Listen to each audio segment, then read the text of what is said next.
Thank you, everyone. I'd like to welcome you to the Lincoln City Council meeting of November 2nd, 2020. In accordance with LB 898, please be advised that there's a copy of the Open Meeting Act posted in the back of the chamber by the northwest door. Let us all rise for the Pledge of Allegiance, followed by a brief period of silent meditation. I pledge allegiance to the flag of the United States of America and to the republic for which it stands, one nation, under God, indivisible, with liberty and justice for all.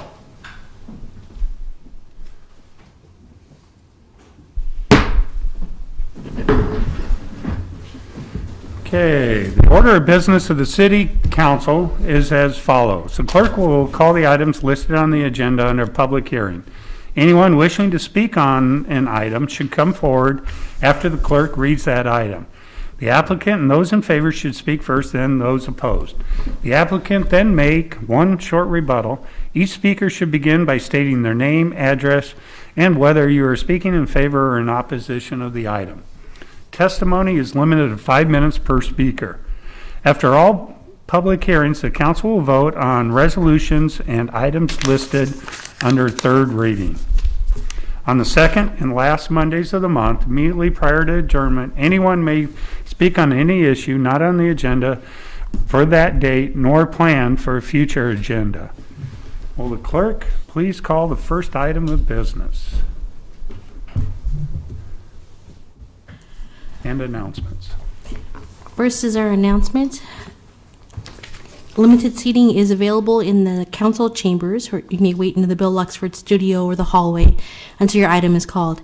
Then you can enter the council chambers and come to the podium. After you have finished speaking, you can exit the chambers to the door to your immediate left. Due to the Veterans Day, the City Council will not meet on Monday, November 9th, 2020. And for today's council meeting for November 2nd, 2020, our first item on our agenda is our consent agenda, sections 1 and 2. Is there anybody who would like to come forward on items 1 and 2 on our consent agenda at this time? Seeing none, let's vote on our consent items. Item 1A is manager application of Roger D. Pettigrew for Robert Flansburgh, Unit 7 DAV, doing business as DAV Robert Flansburgh, Chapter 7 at 3901 North 70th Street, introduced by Christensen. So moved. Second. Been moved and seconded by Councilperson Ward. Any questions? Please call the roll. Christensen, Yes. Raybold, Yes. Schob, Yes. Washington, Yes. Ward, Yes. Bowers, Yes. McGinnis. Yes. Motion carried 7-0. Item 1B is manager application of Terry L. Todd for Risky Inc., doing business as Risky Sports Bar and Grill at 4680 Layton Avenue, introduced by Christensen. So moved. Second. Been moved and seconded by Councilperson Washington. Any questions, comments? Please call the roll. Washington, Yes. Bowers, Yes. Schob, Yes. Raybold, Yes. Ward, Yes. Christensen, Yes. McGinnis. Yes. Motion carried 7-0.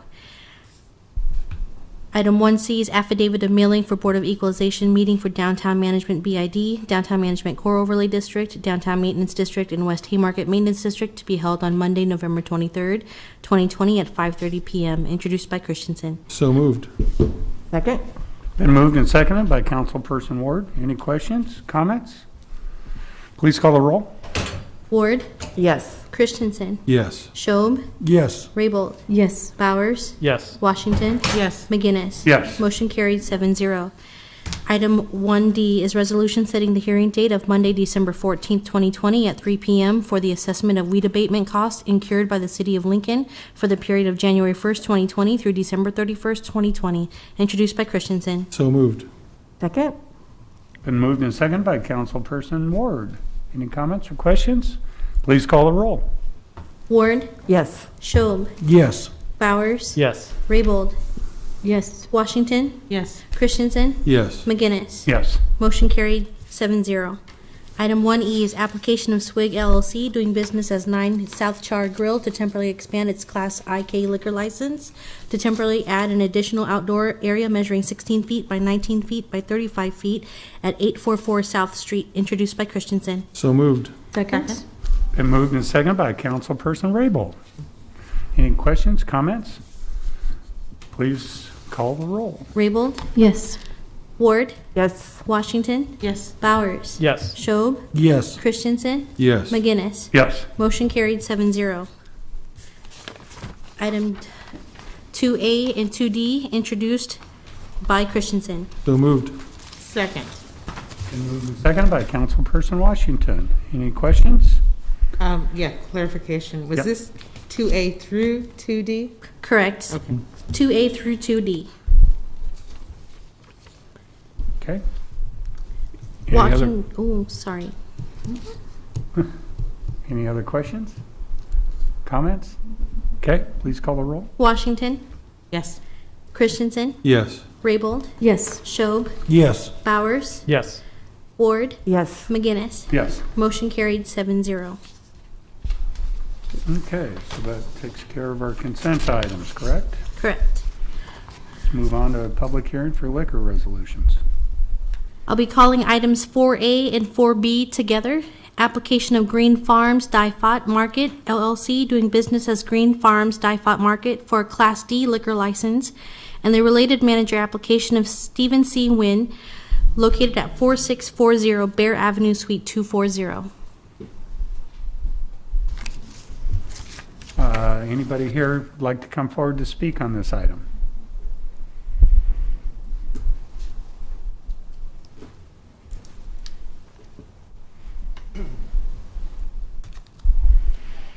Please raise your right hand.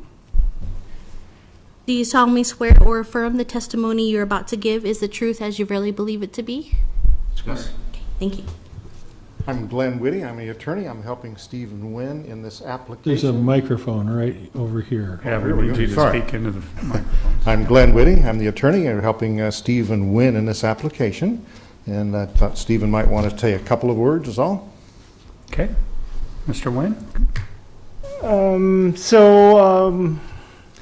The business I'm running right now is currently a Green Farm Market. Is a grocery store market. Is open since June of this year, and so far our business focus is on Asian grocery products, merchandise.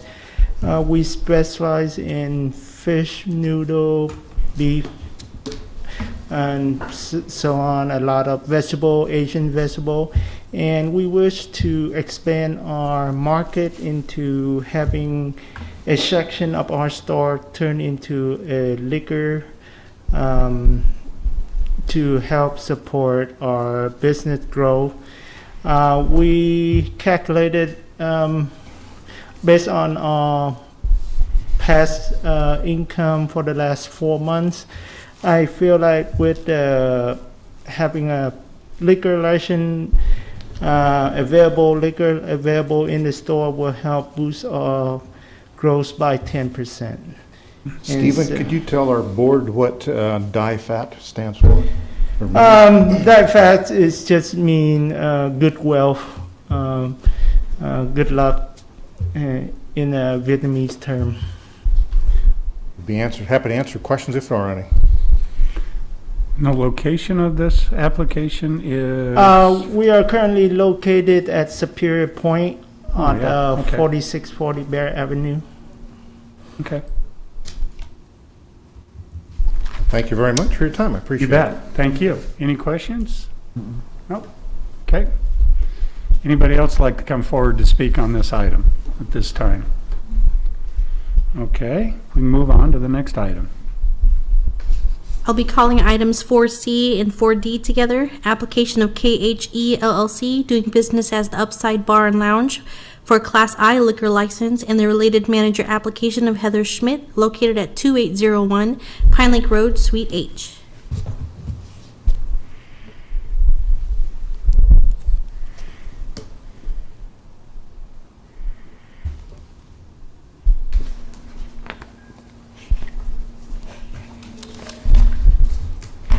Do you solemnly swear or affirm the testimony you're about to give is the truth as you really believe it to be? Yes. Thank you. So we are the owners of the Upside Bar and Lounge. My name is Katie. This is Elena and Heather.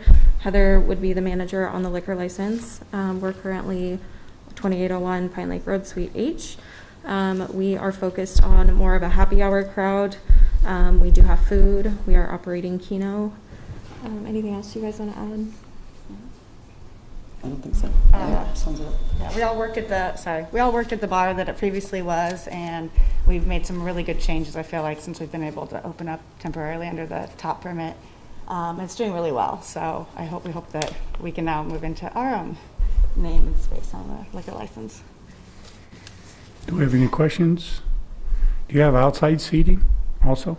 No, Okay. it's not, we do have an area for people to go smoke it, but it is it's not connected, so there's no drinks out there. Okay. Any other questions? Nope. Thank you for coming down. Appreciate it. Thank you. Would anybody else like to come forward on this item? These two items? Okay. Seeing none.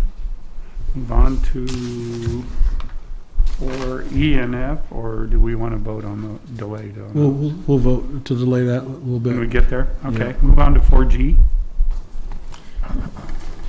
Item 4G and 4H, I'll call together. It's application of McKinney's Pub LLC, doing business as McKinney's Irish Pub for a special designated license to cover an outdoor area measuring approximately 25 feet by 90 feet at 151 North 8th Street on November 20th or November 21st from 8 a.m. to 12 a.m. And the application of Fast Taco LLC, doing business as Tipsy Tina's Taco Cantina for a special designated license to cover an outdoor area measuring approximately 25 feet by 100 feet at 800 Q Street on November 20th or November 21st, 2020 from 8 a.m. to 12 a.m.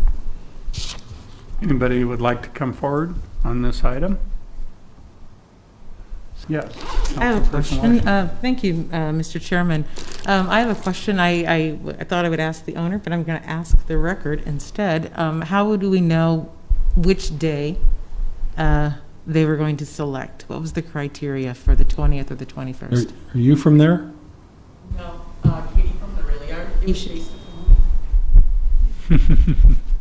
Katie, do you know? Hello, how is everyone? It was based upon the initial Big Ten schedule. The 20th or 21st are both a Friday or a Saturday, so you'll see that in both J and K, which are our applications, and it looks like Laszlo's, Telesis also did the same. So these applications were in before the Big Ten schedule was confirmed, if that's helpful. Has that been confirmed now? for It the has Big been, Ten? yes, it has been confirmed by the For Big Ten. 20. I mean, anything is possible, I suppose, but as far as we know, it's been confirmed. For the 21st, correct? Correct. Saturday games, except for Black Friday. Okay, thank you very much. You're I welcome. hadn't memorized the schedule yet. Absolutely. Any other questions on this item? Anybody else like to come forward and speak on this item? Okay. We can move on.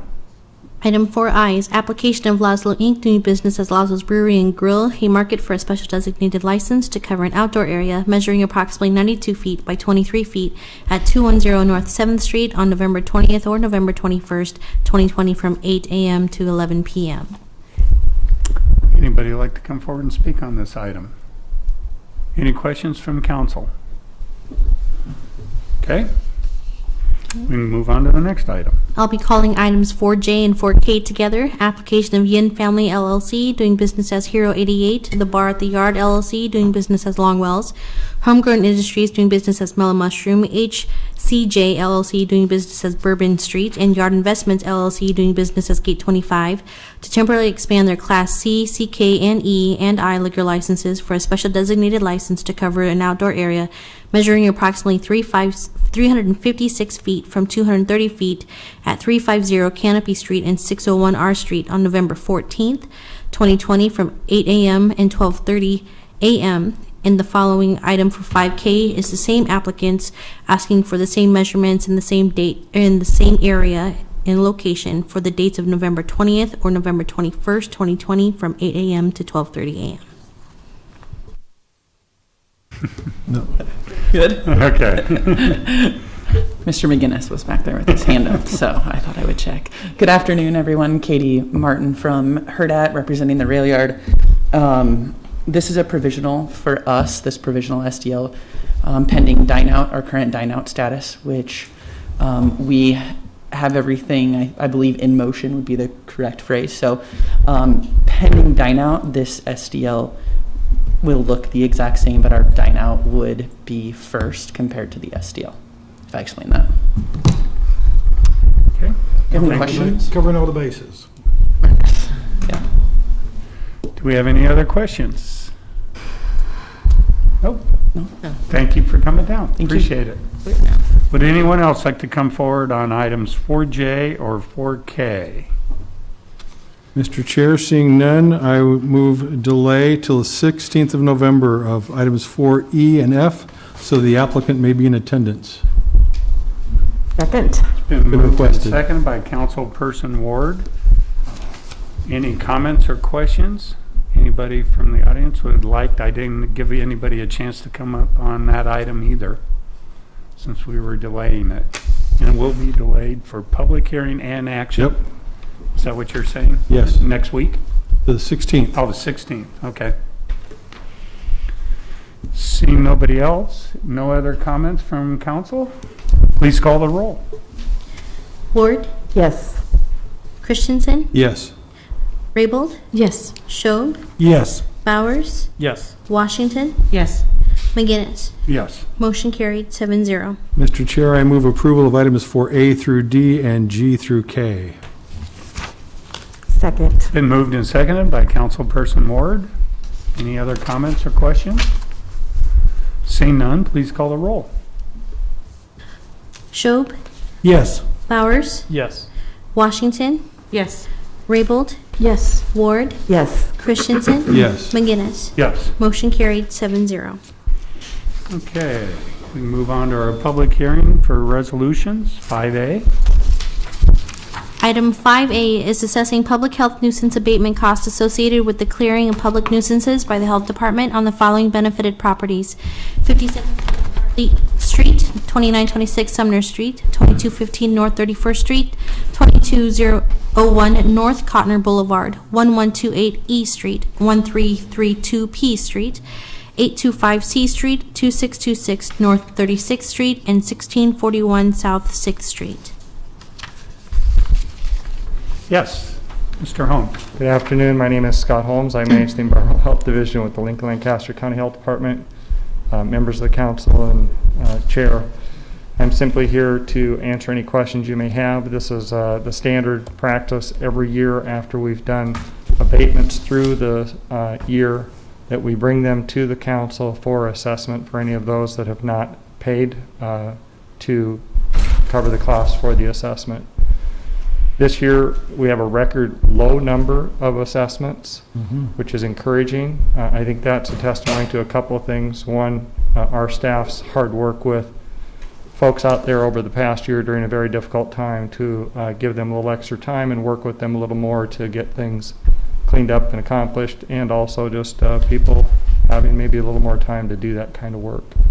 One assessment is a little higher than the others, and there's one that was quite a bit higher than all the rest, and that had to do with hazardous materials. So I'm happy to answer any questions. Do we have any questions for Mr. Holmes? Yes. Yes.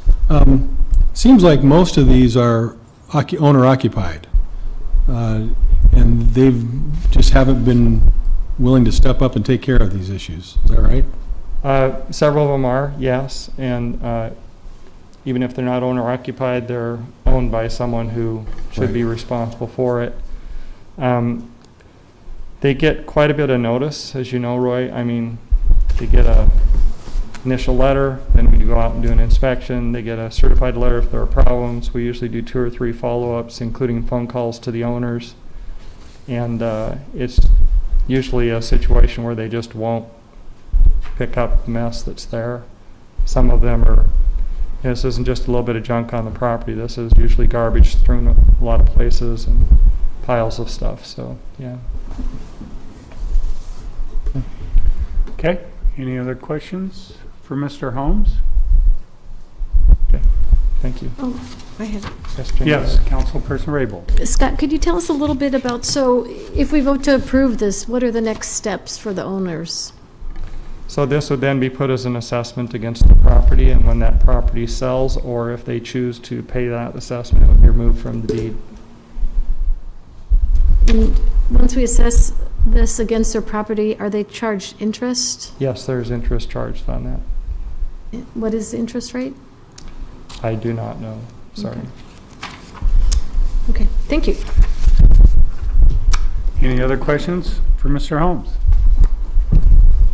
Seeing none, thank you for coming down. Is there anybody else that'd like to come forward to come on up and speak on these items? Hello. My name is Case Moranville. I'm one of the owners of one of these properties, 1128E Street, under Summit Management Group. And these are hard to breathe through, so I go slow. We collectively, my brother and I operate over 60 apartment buildings in the near south. We have about 400 apartment units. And this property is a threeplex conversion. And there was a building that the South of Downtown organization just tore down adjacent to it to the west, you might be familiar with, right? They're doing great work. They also are housed in one of our buildings on 11th and B. Is it permissible to? Yeah, you can go ahead and take it off if you'd like. So in March, it was brought to our attention, Harry Hafer works for the health department. He's somebody that I'm on the phone with a lot. Also, a gentleman named Brock, so he's part of the health department as well. In March, they let us know that there was a whole bunch of trash toters in the back of 1128 E Street, adjacent to the vacant lot, which Soto now owns and is now torn down. So these were labeled with Von Bush, about, 15 or so trash toters. I don't use Von Bush refuse. That's another, they're actually out of business. Von Bush is no longer in business, and they were purchased somewhat by Husker Refuse. And so what we had was stolen toters placed on our property. And so I said, thanks for the phone call, Harry. Let's find out who these belong to, let alone getting the police involved, because this is stolen property placed on our property. They were filling up with trash because all the neighbors were saying, hey, let's see you put these things to work. So we had our refuse company, Will and Mike Refuse, empty them, and then in the meantime, we're trying to find out who the owners are of this stolen property placed at our building. The near south is kind of the Wild West a little bit, if you're unaware. So I appreciate the health department keeping an eye on these things. Again, I'm compliant all the time. I own a lot of buildings and operate down there a lot, so we're trying to do the right thing. In this case, we ended up getting a toter from Industrial Services and discarding of all of these items, and we were given some notice to address the issue, but I think that the snafu, in my opinion, was the health department didn't recognize that this wasn't our doing. These were stolen. We called Husker Refuse and said, you bought Von Bush. Do you want these toters that are labeled with Von Bush Refuse? Do they belong to you? 2 phone calls. We'll talk to the owners. We'll get back to you. Nothing. And so eventually we were pushed by the health department to do something about it. We got the Industrial Services roll-off. We emptied the trash and all of the toters who belonged to someone and paid for that disposal. So now we're being billed for the inconvenience of it all. But I want to say that, in my opinion, I think we put our best foot forward. We want to be cooperative. We're trying to do good work in the near south, clean up properties. So to be punished, in my opinion, for what in fact was a criminal activity, stolen property placed on our property, seems unfair. Yes, Councilperson Rabel. Thank you for coming down. Could you tell us a little bit about, I can see the inspection, supervisor, administration costs, but what was the abatement costs the cities actually had to take care of with the totes? I'm looking, my brother's my partner. He receives all correspondence from just with regard to business. I'm looking at a piece of paper here that just shows the notice of assessment for nuisance abatements, and it does, give this is really just I guess I don't have that information. I'm just, I don't know specifically what the abatement costs were, what the city costs were incurred, other than showing up on our property and giving me a few phone calls in a letter. So somehow you're being charged $280.25 for abatement costs. Maybe, I don't know, Scott, do you know exactly what that charge is for? Sure. It's for the fact that we abated about 15 toters that were completely full of trash using a contractor to do so. So We're not dumped by somebody else. We did that work and did notification that we had to do that work and would do that work, and we gave them significant time to take care of it. These were all on their property. Wherever they came from matters not. It matters that it was on their property and they had to do responsibility to clean it up. I can show you the photos if we can operate the OMO. No, it sounds like you did have to clean it up. So the notification process, how long does it typically take? Usually the first notification is based on the complaint being received, and that would have been sent in March.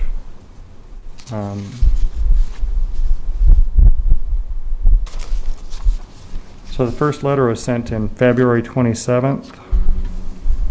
We didn't do the abatement until the 19th of March. So that's over 20 days. And so if I could speak to that, in the meantime, we're trying to track down who this property belongs to. And I did contact my refuse company to empty them as well, because they filled up over time. All the neighbors assumed that it was just a free-for-all for refuse, and the photos don't look great, and I understand that. But this is stolen property placed on our property from a company that went out of business, and then a company that purchased that business, which didn't want to respond. I didn't want to discard of a criminal, possible something that belongs to someone else that was criminal in nature. The police really didn't respond to this either, by the way. So 20 days to find out who the rightful owners were. We were just trying to give back somebody's property.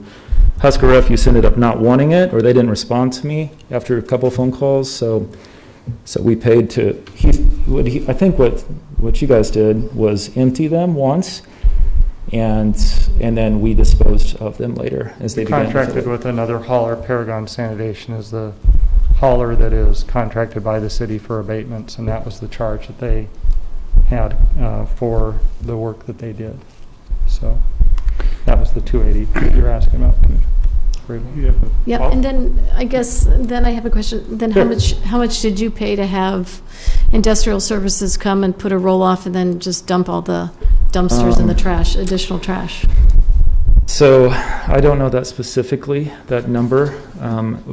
We're charged by the ton, but I had my guys dispose of all the toters. Once we felt confident that we weren't doing anything illegal, we were already being pushed by the city to dispose of these items. I'm trying to find the rightful owner, so we decided to go ahead and discard them, which we did. I would assume a couple $100 for the 20-yard trash toter, or roll-off, I guess it's called, a roll-off. So I guess the point... Clarify on our side, we disposed of all the garbage that was there that I showed you the photo of. That was a before photo. This is the after photo.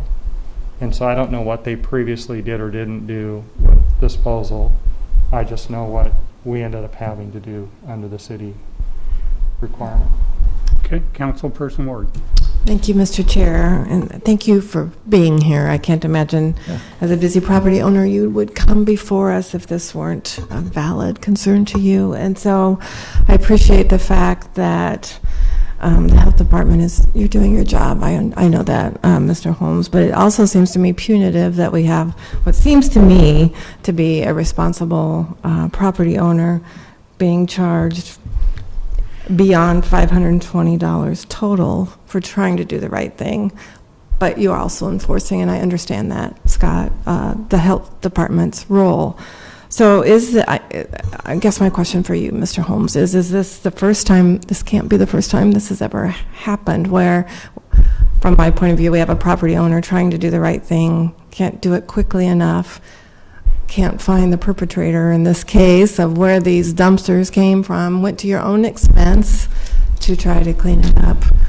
And we as a city are doing what we need to do, but we do as a government pass that cost on sometimes. So that concerns me. So I'm asking, where's the wiggle room in this? I mean, why is there some restitution? Maybe it's a question for the city law department of this cost to this property owner, when in fact we have every reason to believe, I do, that they really were not at fault in this case.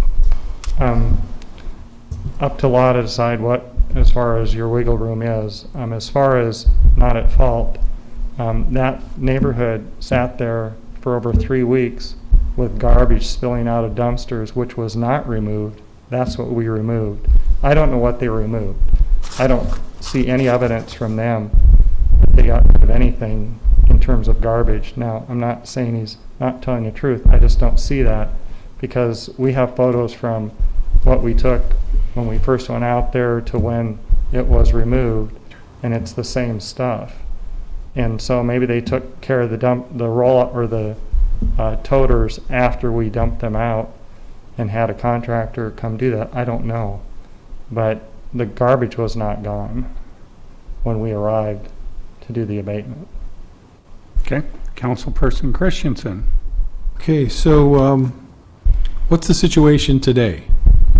There's no trash cans there, correct? Well, we contract for trash and recycling, which But are tenants. those trash cans They were removed in March. they were removed in March. So the situation been resolved in March. Yes. So there's no more stuff there. No. Okay. Yes, Councilperson Washington. Thank you again for coming down. Can you tell me when you had industrial services come by and remove the cans themselves? And had they Yeah. been I turned hope back so. right side up and refilled? No, we threw them away because they shouldn't have been there in the first place. They were placed on our property illegally. Right. That's actually illegal dumping, which is a violation. It is City law. illegal dumping, what you described. I'm just curious, after the 19th of March, when the health department had someone clean it up, Yeah. the bins got refilled? I think because the neighbors just, I think they continued to use them while we were trying to find the rightful owners of this property, which was illegally placed in our, by the alley. So I just have an email I'm looking at on my phone on March 16th that I sent between my brother, my partner, and our refuse company. And I say, I didn't hear back from Husker. We are ordering a roll-off. Toters will be tossed. Just a heads up. And so that was on the 16th. So you contacted them on the 16th and they came sometime after the 19th of March? I believe so. It had been within a couple days. And so they delivered a large steel roll-off, and I had all my guys throw everything that was remaining. And the health department, I believe, did empty them because they were full of trash, not from our people. Mhm. Threeplex is not going to fill up 15 toters full of trash, and we already had refuse. We have our own refuse company there. Okay. So we were trying to do the right thing. I wanted to find out. Those are about $95 each. Mhm. I offered them to my refuse company because Husker Refuse didn't want them. Von Busch, it doesn't exist. They went out of business. Daniel, the owner of Will and Mike Refuse, refused to take them because it opens him to litigation, I'm sure, and he didn't want to do the wrong thing, or so there was kind of a big mess. I don't even know how these things got on my property. I understand that it's my property and I have the responsibility to deal with trash. I just didn't feel comfortable disposing of someone else's valuable property. That's $100 each. That's about $1,500 worth of trash toters. Well, it sounds like a catch-22. Any other comments For sure. or questions for these two? Okay, thank you. I think Councilman. Did you have a question? Mine's more of a legal question. We're being asked to approve the health department's efforts to collect. Does the respondent get, is there another legal recourse? If we say yes to this, can he be appealed to? We need law? Yeah, we need somebody from. Law, okay.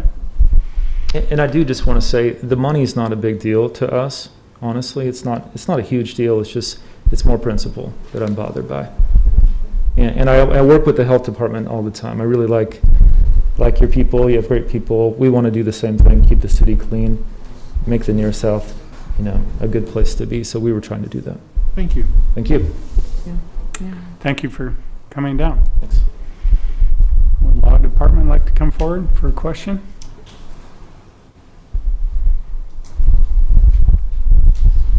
Johansi Christie, City Attorney. I will do my best. Mr. Christie, thank you for coming down. Health department's come forward. They've done what we've asked them to do in our community, and we've levied a financial charge against the owner of the property.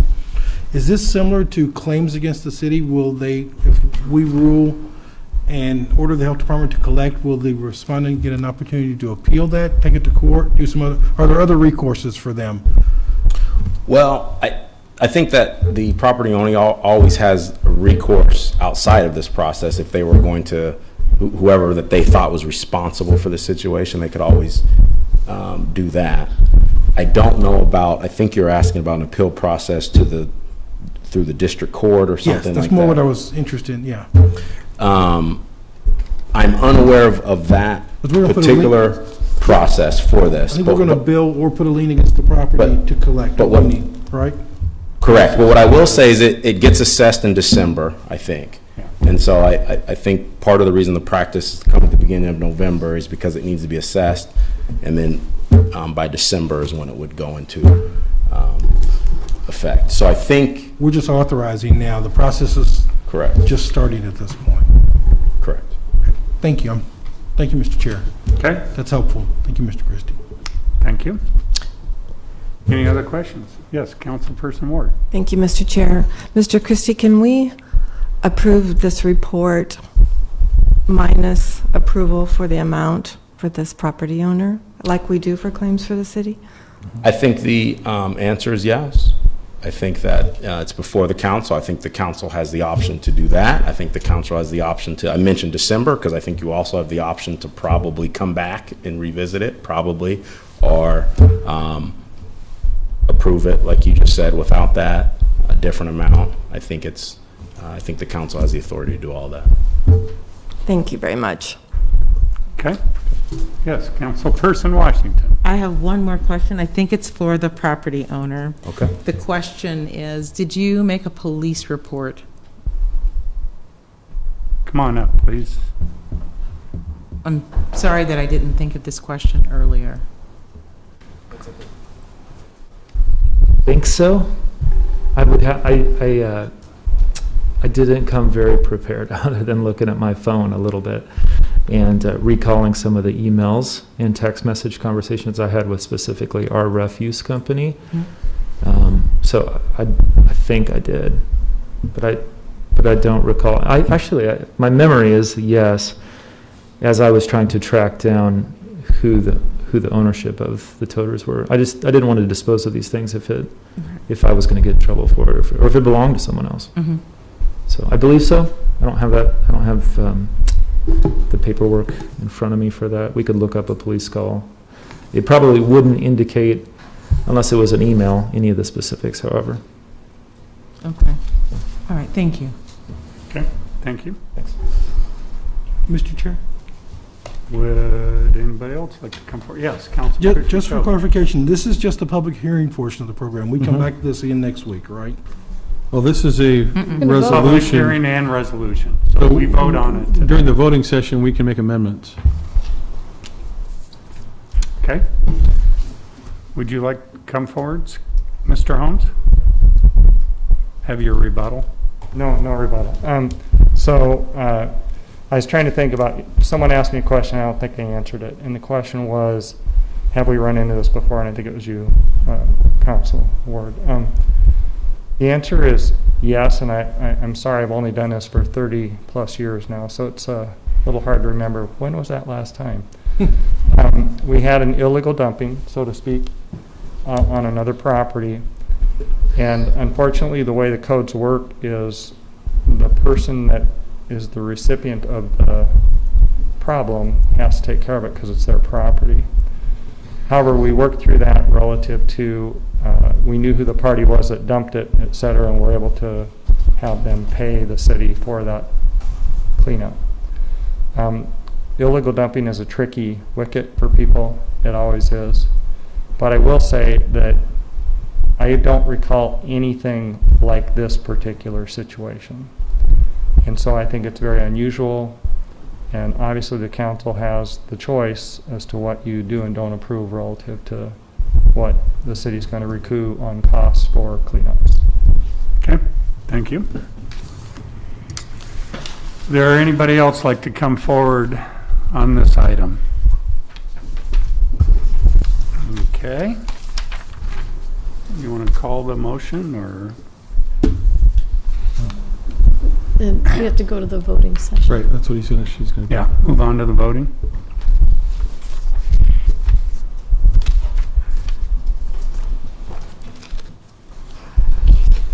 Item 5A is assessing public health nuisance abatement costs associated with the clearing of public nuisances by the Health Department on the following benefited properties: 5720 Hartley Street, 2926 Sumner Street, 2215 North 31st Street, 2201 North Cotner Boulevard, 1128 E Street, 1332 P Street, 825 C Street, 2626 North 36th Street, and 1641 South 6th Street, introduced by Bowers. So moved. Second.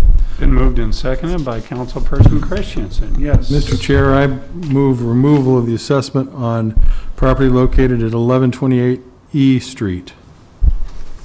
Second. Been moved and seconded to remove 1128 E Street. Yes, Councilperson Raymond. Well, I just wanted to address this. It's unfortunate, and I feel your pain. Having different properties around the state, people do dump illegally, and it's awful, and you have to clean it up, and the property owner ends up paying. I was going to make a different suggestion, is that, the health department did have to come out and clean it up. I was going to suggest that we reduce the cost from $520.05 to $280.25, because that's the abatement cost itself, and that's what the health department had to pay, despite the efforts of the property owner to try to get it resolved, but still, it had to get abated at that point in time. And so I think it just seems fair to, I appreciate you're trying to remove it, but it doesn't matter. It's always the property owner's responsibility. If it's dumped illegally, if it's dumped intentionally, it doesn't matter. The property owner gets stuck with that.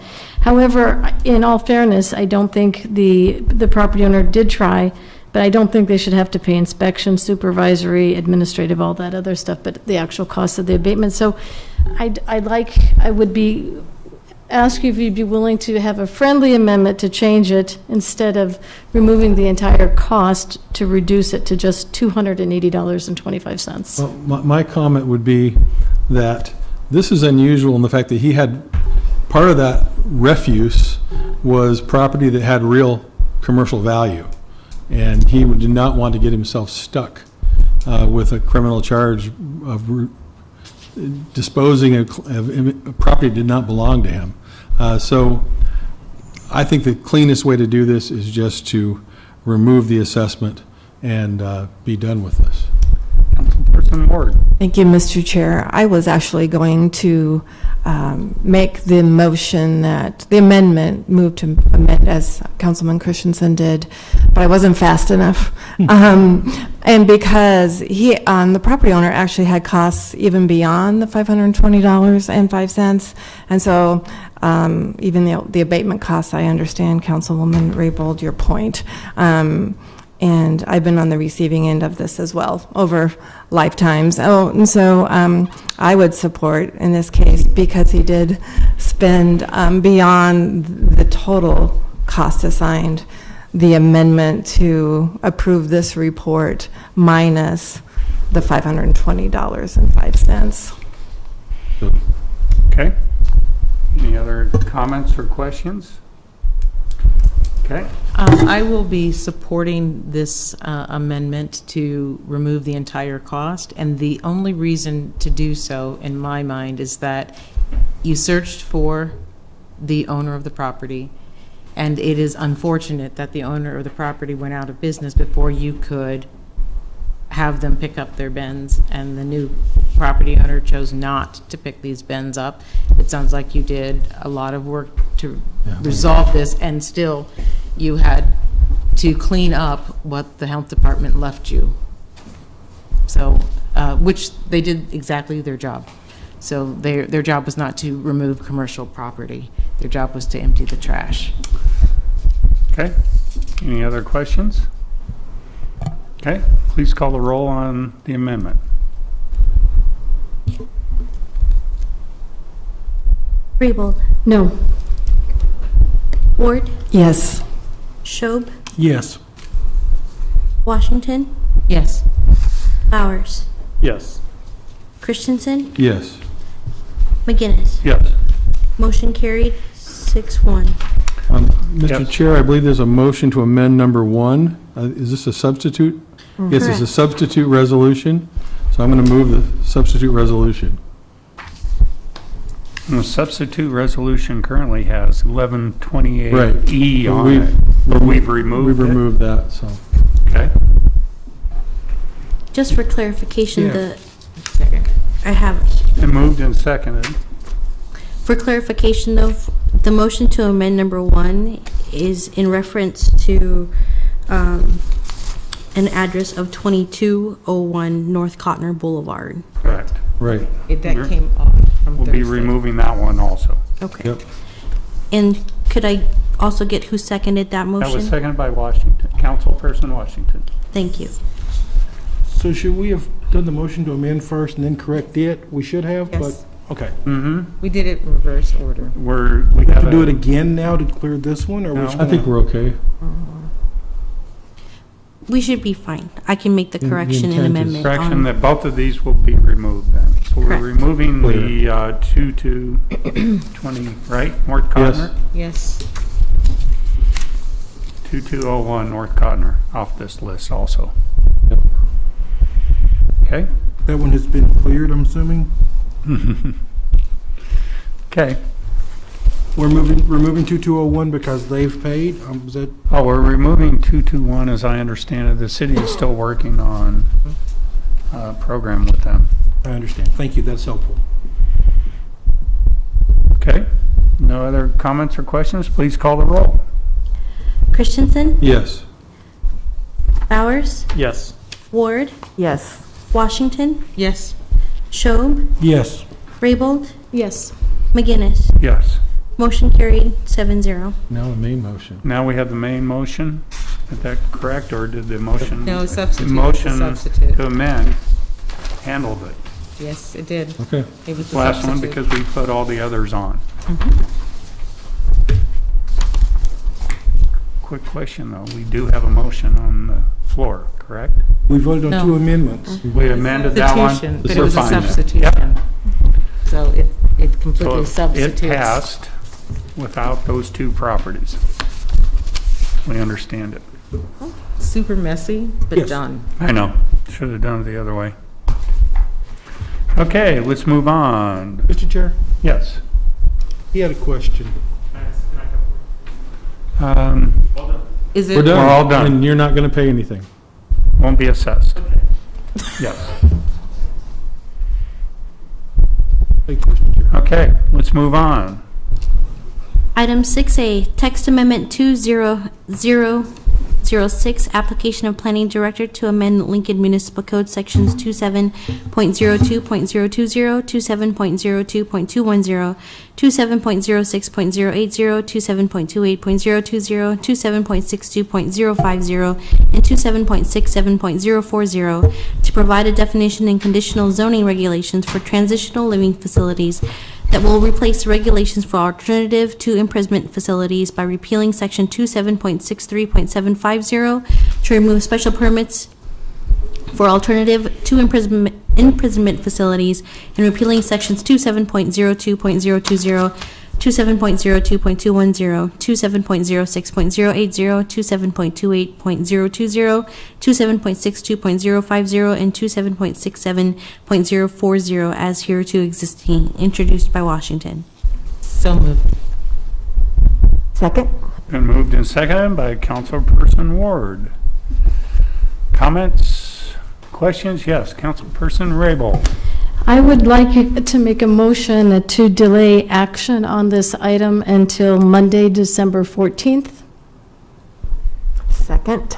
Been moved and seconded that we delay action on 6A until December 14th, 2020, correct?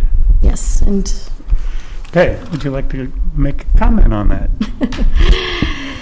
first of all, I do want to thank planning, and I want to thank law, and I want to thank all the community organizations that had an opportunity to weigh in on this, provide us their input, provide us their feedback. I think we are getting there. We're not quite there yet, and that is why I'm asking for additional time. And here are the following things that we need to work on. First of all, it's a good first effort. I think we can all recognize and appreciate everyone's input, but it still fails to allow an opportunity for communications with the neighborhood, and I think that's really fundamental. The second thing is there is a lack of public hearing. We're allowing the planning department, working with building and safety, to give their conditional approval. The third one is really most troubling to me. We're giving up the lack of the oversight of the city council.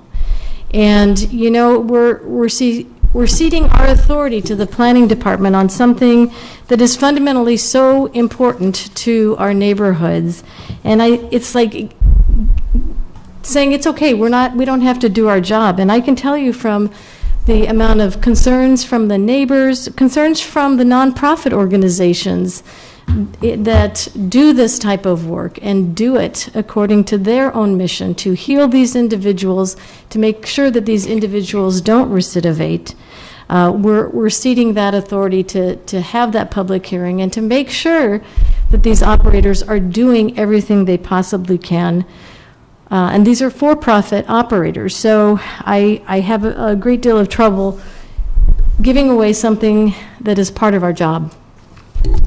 The other thing that's also troubling is that there's lack of overnight supervision. We know that that happens in most of the nonprofits that serve individuals in our community and work very well with the neighborhood. So there's no overnight supervision. And the other thing that's also troubling is that this permit stays with the property. We understand that there have been great strides made that make sure that transitional housing gets an annual inspection. But still, we've heard from probation and parole, that it's not the probation officer's duty or job to focus on the facility itself, nor is it the probation officer's duty, as we've heard from the Office of Probation and Parole, to make sure that this individual is getting the 5 hours of programming that are being charged to the state of Nebraska and the taxpayers. The other thing that is also troubling is that there's no revocation here, and that can be addressed in something that I'd like to propose. Because what if this individual operator is not taking care of the residents as they should be taken care of?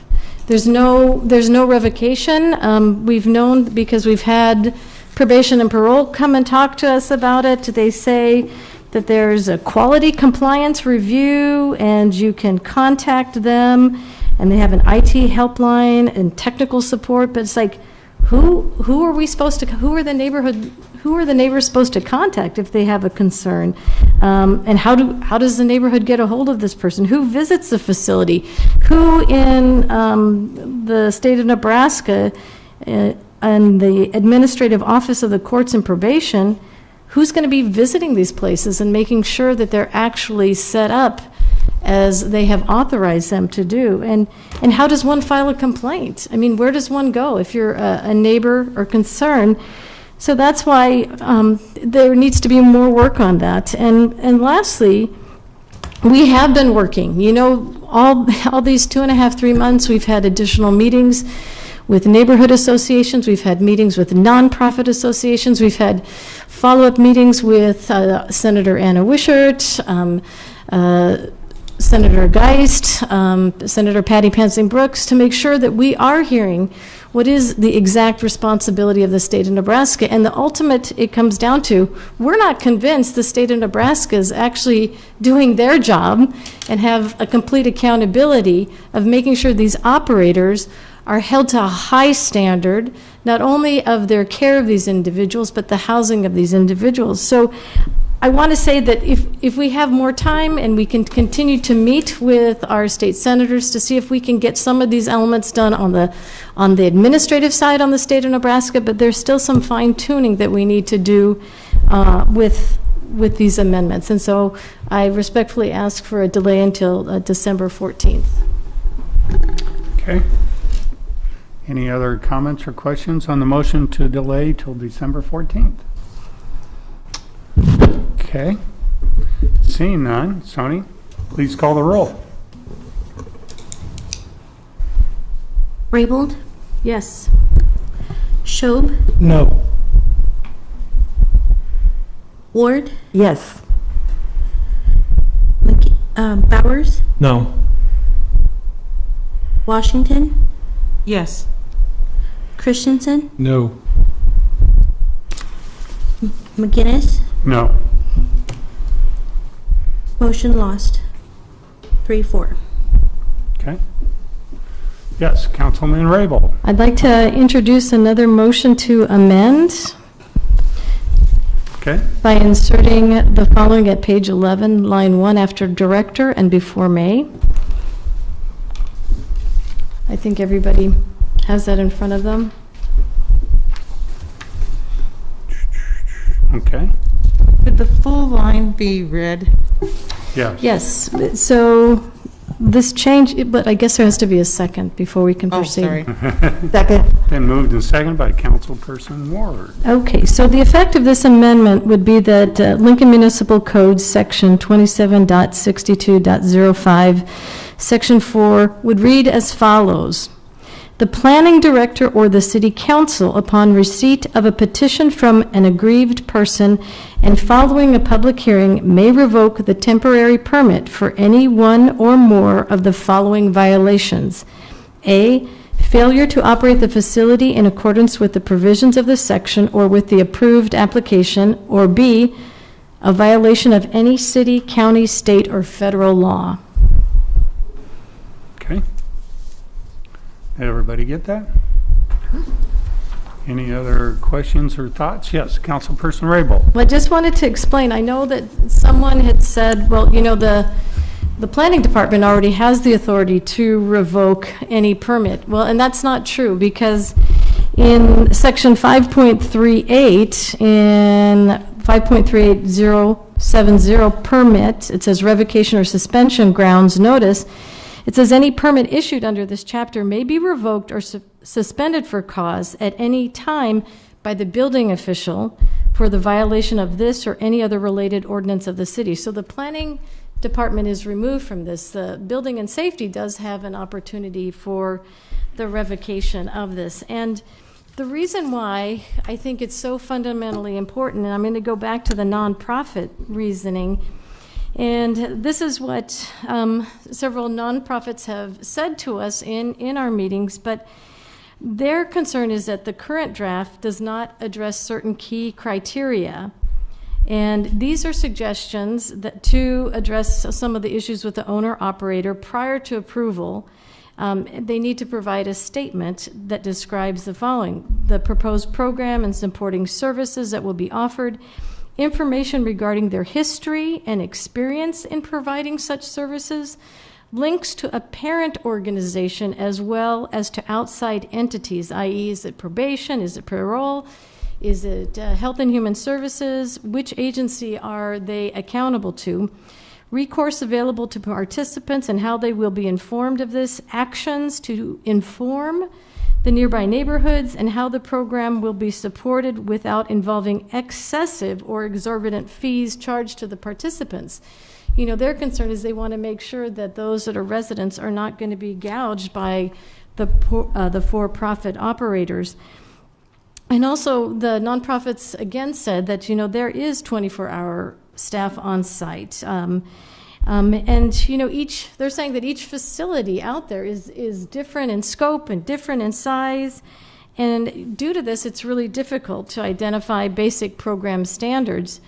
And also their concern is that the zoning will pass with either no program standards or the one-size-fits-all application of program standards, or there will be unnecessary and burdensome requirements that we don't want to see happen in regard to the credentials of the staff and accreditation. But also they say the lack of recourse for the participants in the program facility. If it's unsafe or otherwise not meeting the zoning standards, again, it goes back to that. Who does that resident complain to? Do they complain to their probation officer, parole? Do they complain to the administrative office of probation and parole? It's not clear. But most importantly, it creates an easy opportunity for profiteering. The mission of the nonprofits is very clear. They're there to recidivate, to heal, to help that individual become a more productive member of society. It's so different for the for-profits. Their mission is to improve their bottom line and probably to acquire more properties and do the same. There's no doubt there is a need in our community, but I'd like to see this need move forward with the appropriate safeguards. And that's why I had introduced the amendment, because the City Council, we need to do our job. We know that we're going to get complaints from the neighborhood, but it has to be clear. There has to be a law violation, or there has to be a building and code safety violation before we can even have a public hearing on that. And I think it's important that we do our job, that we don't cede the responsibility to the building and safety completely. And that's why I ask for your support on this language on revocation. Yes, Councilperson Shob. Thank you, Mr. Chair. Thank you, Ms. Raybold. I appreciate your explanation there. I think the revocation language is in the text amendment now, and I'd like Mr. Carey and Mr. C. help me. Or law. Or someone from law, excuse me. I think we might be redundant. Good afternoon, Abby Luttrell, Law Department. Thank you, Ms. Luttrell, for coming up. As you heard Ms. Raybold say, there were several things she was concerned about. The one I'd like to talk about at this moment was the revocation process. If someone violates a law, and I was looking at section 4 of the text amendment, planning director may revoke. Is that similar to what? Section 4? Are you on page 11, I line don't- 1? I don't have the full, I just have the Section 5. section. 5. Section 5. You got it. I have Roman numeral. It's section 5.38.070, permit, revocation, or suspension, grounds, You're notice. right. There's something odd in it's section, I know, it's section 5 for, Subsection 4? yes, it's 5, subsection 4. Subsection 4 was Okay. I believe it's on page 11, line 1. Right. Yes, and so that is in the zoning section. I think we've maybe conflated the two you have before you. 6A is the changes to the zoning code. 6B is a new permitting section through Chapter 5, which would be administered by the Building and Safety Department, and Chapter 27 changes would be administered by the Planning Director. So what the Planning Director would do would issue a conditional permit, which is unusual. We don't have very many of these at all. Usually when you have a conditional use, you just meet the conditions, you do the use. If you're in violation, Building and Safety would catch it if you come in for a building permit or something like that. But in this case, I think planning's objective was to provide that additional layer of oversight where the Planning Director affirmatively says, yes, you meet the conditions. That is kind of unusual here. And then paired with that is 6B, which are the new permitting through Building and Safety, talking about the physical condition of the place. So to your question on page 11, line 1, the Planning Director may revoke if these conditions are not met, if they're not meeting the conditions of the conditional use, or any violation of city county code. So if that permit was revoked by the planning director, the property owner would be out of compliance. That would be both a criminal offense and a civil offense. What would generate, I'm sorry, pardon me. Yeah, So go ahead. can that also be complaint driven by someone in the community to bring that to the planning commissioner's attention? I would expect it would be complaint driven. Yes, Councilperson Washington. I have a similar question, so it's the same area, but where it says right now that the planning director may revoke the temporary permit for the reasons you described, if it was not complaint driven, how would the planning director know that they had not met some condition? So that's what makes this difference is I'm a new business. I want to do this at my property. Usually I look at the code, I meet conditions A, B, and C. I go get my occupation permit. Building and safety says, yes, you meet. In this case, we're saying, no, you don't go visit building and safety. First, you go to the planning director and you need to tell them, show them I'm meeting all these conditions. And that's the administrative permit that's coming from the planning director. And if they fall out of compliance, so they meet the conditions on day 1 and somewhere around day 200, they fall out of compliance.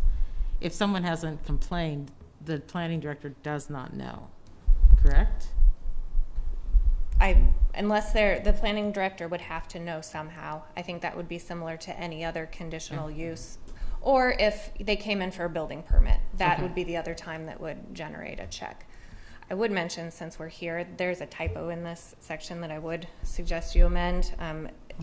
Where temporary appears, it should say administrative. Revoke the administrative. On line 1. Revoke the administrative permit? Administrative permit rather than temporary permit.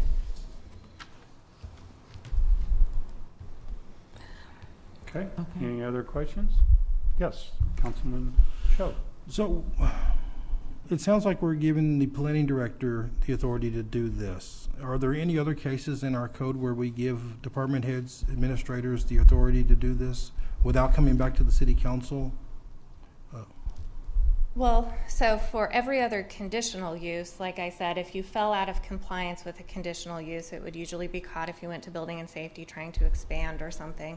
And then technically you're right. You usually don't have a permit to engage in a conditional use like you do here.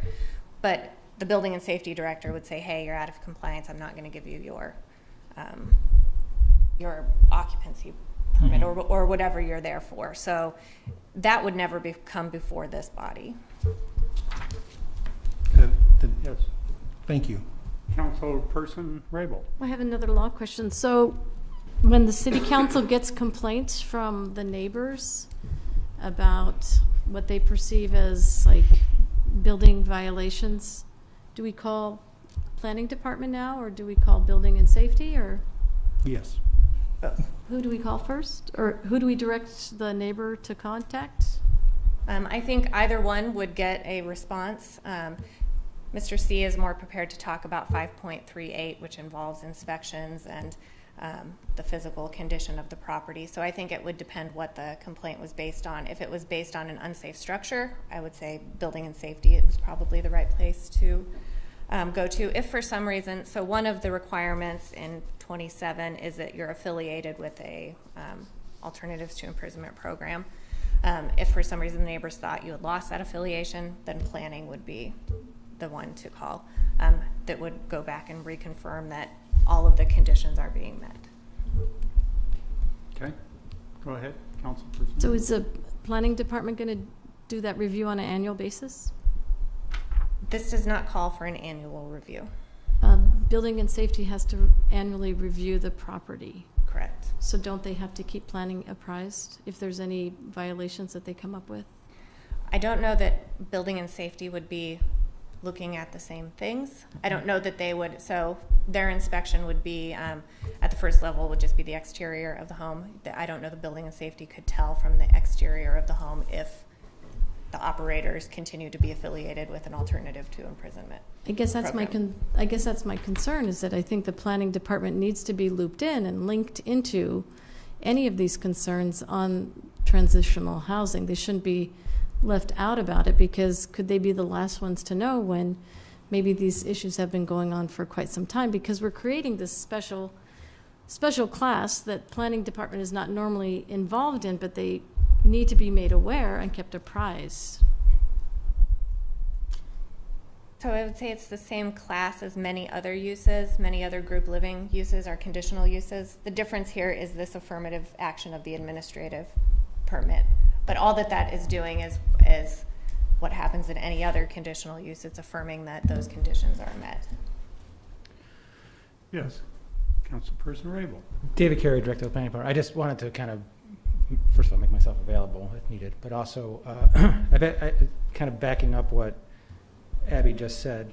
So because we are creating this unique administrative permit for this use, the Planning Department is taking on the expectation that we will be more involved in these, either their complaints or if there is some type of review going on with building and safety, and there'll be an understanding that they'll be needing some type of communication there that is not the normal sense of things. But we also feel like there won't be so many of these permits that we will feel like we'll be overwhelmed by that. So we believe that when we agreed to put this language in there, that it made sense and that we could take on that role. Okay. Councilperson Rabel. Well, I guess my concern is trying to make sure that we have a checklist, that we have specifically for this type of transitional housing. And I think we've talked about it in our small group meetings. Is there a checklist for this type of housing? Do they have the appropriate certification? Are they affiliated with probation? Are they affiliated with parole? I think, is there going to be 24-hour supervision provided? Who is the contact person? I mean, when a neighbor calls law or LPD about something that's going on, a noise violation, I mean, how is planning going to be made aware of that? But do you have like a checklist even before it gets approved of a standard checklist? And if you do, we talked about it, but I have not yet seen one. So I would say yes, the checklists are the requirements of the administrative permit as written. So we will require them to provide us this information before we approve the administrative permit. So that is the actual process that would be in place before they can proceed with their operation. I would then say that beyond that, after there is an approval and they would open up an operation in a location, there would be, on a complaint basis, there would be the follow-up, which is technically in place already for pretty much any violation, and as well as, because we will have been involved in this process in initiating the approval, that we would be looped in at that point if there was something that was related to the administrative permit. So planning really would be involved in what's listed here as the checklist on the planning side. Councilperson Washington. All right. Thank you, Director Curie. Thank you, Councilor Abigail. Director Curie, so I see that the conditions, what needs to be met. I see where the requirement for the operator is that if their contact information changes, they need to get in contact with you to tell you that their phone numbers have changed or whatever. So I see that. So I see what you're responsible for. I would like to know, because I see the plans, so you're going to see, how they propose to do the facility, how the size of it and stuff. But the proposed number of residents and employees. So if they come before you and tell you that we expect 6 residents and 3 employees or 2 employees or whatever, you're going to pay attention to parking or whatever you're going to pay attention to. If they were to come back, if they were to make a change and say, now we want 10 residents, is there a point they come back to you on that? Or is it their right to then to change the number of residents as they wish, and then it switches over to building and safety? So On the point about the maximum persons that are allowed per dwelling unit, and then per premise, as written, that's where we get into the AG, AGR, and R1 through R4 for up to 6. So if they are not proposing anything higher than 6 in those zoning districts, then they would not need to come back to us, assuming they're in one of those zoning. Now, then it goes on to say that through the R5 through R8 zoning districts, that up to 12 persons per premise. So if they are within that limit, they would not need to come back to us at any time. All right. Now, I would go on to say that according to what we are proposing you adopt today, they would not be able to go beyond that limit Okay. per the zoning. All right. So there's a control there That's written the into the control. language. So if they're trying to sneak in a couple more people, that's a no-go. That's a If you get a no-go. complaint, then this is the process. Correct. All right. Okay. Councilperson Bowers. I just had a couple quick questions. Do we have public hearings for foster care homes? Well, no. No? Okay. Do we do public notification for foster homes in the neighborhood? So if I decided to become a foster parent, do I have to let my neighbors know that I would be taking in potential teenagers with a history of trauma? No. No? Okay. If an individual had a concern about loud noise coming from my potential foster home, who could they reach out to? That would be a noise complaint, likely to the non-emergency line for LPD at that point. So if they didn't know it was a foster home, they could reach out to their city council member, because we've all received noise complaints. They could reach out to the health department, planning, and they would get directed in the right way. Are these halfway houses? No. No? Okay. Can you tell me, because we received a lot of feedback, and sometimes our friends shared examples across the nation saying that they wanted to have these standards put in place. But as we did some digging, found out that those are halfway houses, and that is not the level of service that we're talking about here. Can you tell us the process that you went through or the cities that you looked at to find a similar level of service to what we're providing here in Lincoln? I'm going to ask Steve Henriksen, I think is in the back room still, or standing there, for the specifics of the different cities that we looked at, but we did look at different cities. And the result of that research was that this is across the board. There's many different communities handle this very differently. And so we basically took that information and considered that we were trying to make sure that we were proposing something that could work in a Lincoln way.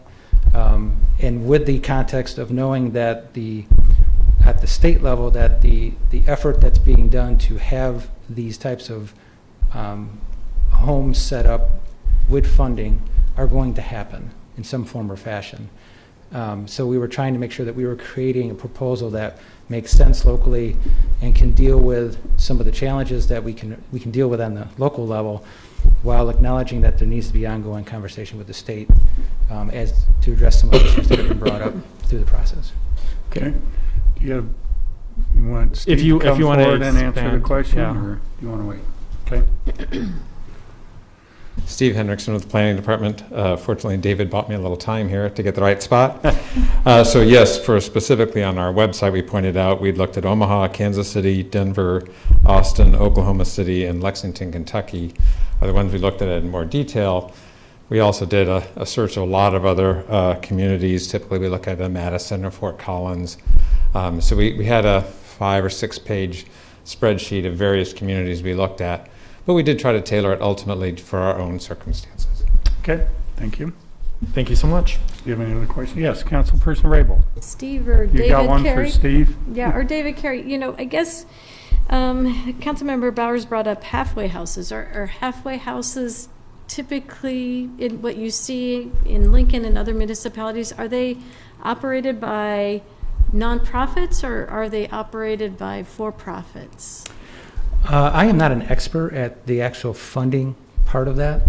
What I do know is that halfway houses, through this process and my learning curve on it, that they do have a higher level of programming on site that's very much expected and required. So that does change the dynamic with this use is what we're talking about, which is, yes, there is programming, but it's not necessarily done through the operator of these locations. So that's one of the basic differences. Correct. And so, again, when you looked at other municipalities, did they have like a two-tier approval process? Like, these are nonprofits that operate these type of transitional facilities, and this is a for-profit. Did they differentiate between the two, or are they treated all the same, or how does that work? So I'll have Steve back me up and correct me if I'm wrong, but I don't believe that we saw a specific differentiation between for-profit and not-for-profit. What we did was we put in context the fact that we did know that there was this state-level program with funding behind it that is the condition that we're dealing with here locally and in the state. So we're trying to deal with the fact that we know we do have some of these that are using that funding from the state to operate. So that was really the perspective we took on this. Okay. Councilperson? Well, just like when you did your comparison of the cities and the states that they're in, did you find that the state had, I guess, better checks and balances, greater accountability in tracking the residents and making sure, where does a resident go if they have a complaint about the facility that they're in? To me, that's a big important part of this, and I didn't know if other states had a greater level of accountability and verification that these individuals were getting the care and treatment that they need. I think what we did find out is that I meant to say programming, not treatment, because they're not there to treat them, but they do say that they provide programming. I think what we did learn is that those very good questions are a state question to get answered at, and that the locality and typically the local zoning did limit itself to land use and conditions of that's what we did learn by looking at all these different communities. So not saying that those issues are not valid, they are, but as far as them being addressed, they need to be addressed at the state level, and we think that needs to be a continuing conversation, but that this stands on its own as being a good way to handle the zoning and land use, and then also the Chapter 5 part that was added as we went through the process for the physical well-being of the site. So I think we learned along the way that there is a differentiation of state programming and oversight, and then there's the local zoning control, and we dealt with the local zoning control. Okay. Councilperson Ward. Thank you, Mr. Chair. Director Carey, you mentioned a bit earlier, paraphrasing, so forgive me, correct me if you need to, that you thought the number of applications would be manageable. Can you estimate for us what you could forecast that to be? So I'm smart enough not to give a number. I know you are. But we did do, and this was a very good exercise to do, when we had the proposal thought through, and then we started to look at what the spacing would result in, and we looked at 2 neighborhoods in particular, and we got an idea of how many could physically locate based on these restrictions. And we felt like, and that was in a best case scenario in the sense of perfectly spacing them out so that they could meet the spacing requirement and trying to get as many as possible, which in real terms, it won't happen that way. We feel comfortable that there won't be as many as perhaps there might be the perception that there will be so many of them because of what we have proposed in the separation piece especially. So we didn't do that for the whole city, but we did do it on some, likely typical neighborhoods, and we feel like the numbers are to a level that even at that maximized level, that it would not be overwhelming. Okay. Sorry, if I may continue. Sure. Thank you. I guess I have to say I don't know what that means. Yes. To be overwhelmed, but not be overwhelming. And My overwhelming, your overwhelming are different. I'll put that in context. I mean, that was in the context of the planning staff being able to handle those applications and to go through the process as proposed in this language. Do we have pending applications now? No. Say that again louder. Okay. question? Thank Councilperson Washington. Thank you, Mr. Chairman. I have a couple of questions. I know that one is for law. David, I think one is for planning. You raise a good point when you talk about transitional housing that you're talking about in zoning here, and then the halfway houses, which at the state level, in conversation with state employees, they were talking about transitional housing being a continuum or a range of housing types. And so I'm curious now, how are halfway houses zoned? Are they a transitional house, or are they a group home, or something else? And this is why I have Steve Henriksen here, to make sure we can get the right, accurate response to that very good question. Okay. Because someone who operates a halfway house also gets paid from the same programmatic dollars that are being spent on transitional programming, transitional housing programming. And so I am now curious how we in the city are going to permit these facilities as separate from each other. Yeah. And I'm going to have Steve come up because he's more well-versed in that specific part of this. But I will say that there is a continuum there, and then there are different types of facilities that could take part in the state program for these individuals that could be specifically handled through the transitional living setup. Right. Yeah, so when we were talking with the state probation office, they talked about that what they view as halfway houses actually have to go through the Department of Health and Human Services to get licensed through them because of the higher level of service that they have. So it's quite possible that they would come forward to us as a residential healthcare facility. That's also one of the uses we have. Particularly, residential healthcare facilities might have more than 16 persons in them. So that is one option. I would also say when we were talking with the state probation office in terms of the numbers that we might see, they talked about that there was really 10 or 11 or so operators today who were providing something similar to this service. And so there was not that many operators already today in Lincoln. Doesn't mean there couldn't be more operators in the future. And some of those sites that we're operating within the city were actually group homes because they were providing some type of treatment or counseling on site. And so we need to keep in mind we already allow group homes as a conditional use. So some people may be serving people who are coming out of the corrections system, but they're actually served as a group home versus this particular use because they're providing a different level of service. Does that help answer the question? I think so. I'm going to repeat some stuff back to you, and I want you to nod and tell me you got it, you don't have it. So on one end of the spectrum, what we used to call AIF, or alternative to imprisonment, we're calling now transitional housing. Yes. One.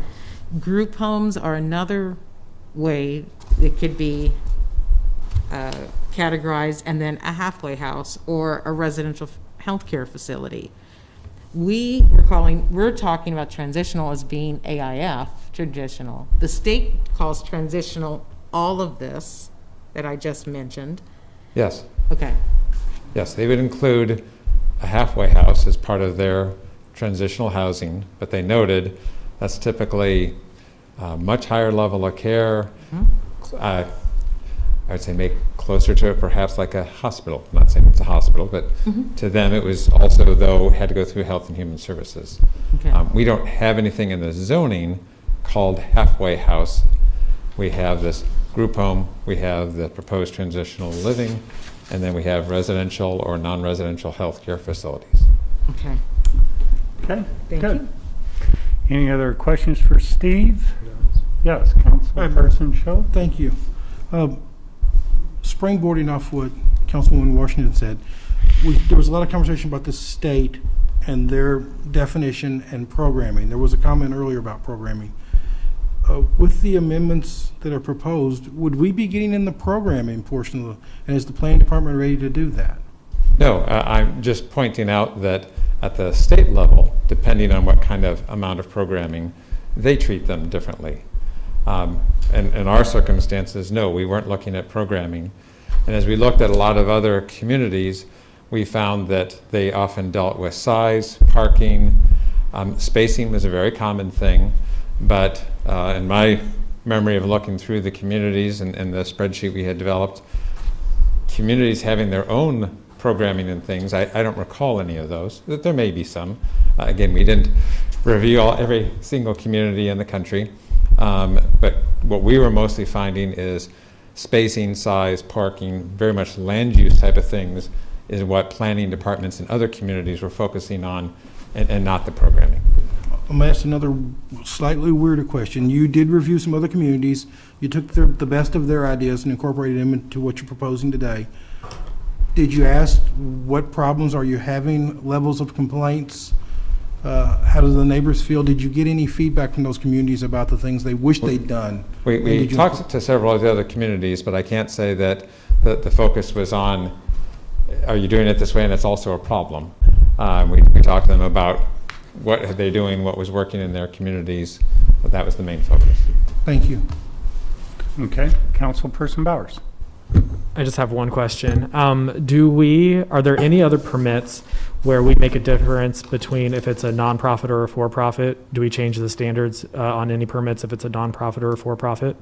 No, and specifically we used to have a use called nonprofit philanthropic organization, and we removed it because it was becoming such a problem in terms of differentiating between what was a nonprofit and a for-profit. So we removed that particular category. Okay. Yes, I'd just like to make a comment about the nonprofit for-profit issue.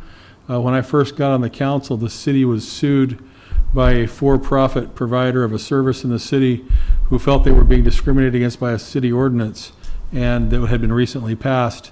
And I was part of fixing that ordinance because the city was sued in federal court and received a preliminary decision from the federal judge saying that we were out of bounds by and violating their rights by differentiating between a for-profit and nonprofit. Okay, thank you. Okay, the motion to amend, correct, is what we have in front of us. I have Yes. one more question. Might I, Mr. Sure. Chairman? All right, this is for law. He was I'm acknowledging you. I know, he could have said no, and I would have had to hold my question. All right, here's the question. So, there have been a lot of letters. We've received a lot of letters from folks who have some concerns, and a lot of letters from folks who have concerns who also have some misinformation. They made some assumptions about the legality of these facilities today. Here's my question. Since so many people since there are people who have said, I just don't want this in my neighborhood. I don't think it's right for it to be in my neighborhood.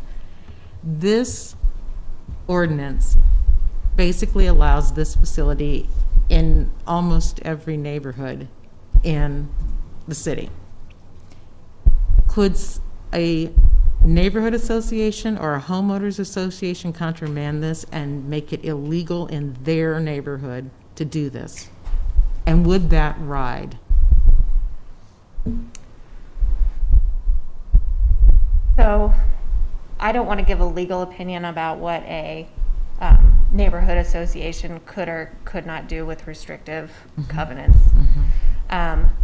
What I can say, and is important to know, is the use that's being regulated here is really the more than 3 people. That this use, that's what makes what's before you today different, because this can exist and happen in every neighborhood right now with 3 or less people, just as non-related family members. So what we're really talking about is allowing person 4, 5, 6 in R1. I don't know if a restrictive covenant, I can think of some potentially fair housing issues that might come up with that kind of restrictive covenant. So I don't know. Okay. Thank you. Yes, Councilperson Raybold. Well, this is my final thought. Not a question, but a thought. The population that we're dealing with as they transition is a pretty vulnerable population, and we want them to succeed. And they have quite a few obstacles and barriers against that success. And to think of a facility taking advantage of their vulnerabilities is troubling to me. And as a city council member, I want to be able to take their complaint. And I want, as a city council member, to have the authority to request a review of this facility, and working with building and safety and with the planning department, if there's law violations, if there are building code violations. I want to do my job as a city council member, to hear their concern, to be able to take action on it. And I feel that my motion to amend is a reasonable one. It gives us some authority to listen to the complaints. Complaints from the operators, complaints from the residents, complaint from the neighbors, because that's our job, and to be able to take action. And I find it a little bit frustrating that we don't have the authority in the changes that are made that I think are good, and they're a good basis to keep working on. So I asked it for your support on the motion to amend. Councilperson Show. Mine's very quick. Ms. Luttrell, you said earlier about it's a 3-person and above rule. So if we do nothing today, if we put a moratorium, someone can walk in and ask for a special permit for 2 people, and that would happen? It's a permitted use. You don't need any. They don't need to get anything if it's 3 or less. If it's 3 or less, so, and I forgot, Mr. Hendrickson implied that there were 12 operators already operating in our community, not how many houses, just 12 operators.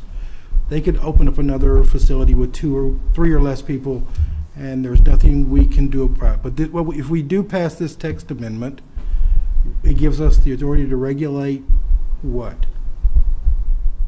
3 and above 3? Yes. Yes. And I'll just add, I don't know if planning has done research, but I don't know that we know how many are operating now, because they don't have to register or let us know if they're 3 or less. I think that comment was referring to that we know that there are operators out there that have these individuals coming through their facilities. It's happening in our community now. Yeah. Mm-hmm. Okay. Councilperson Christensen?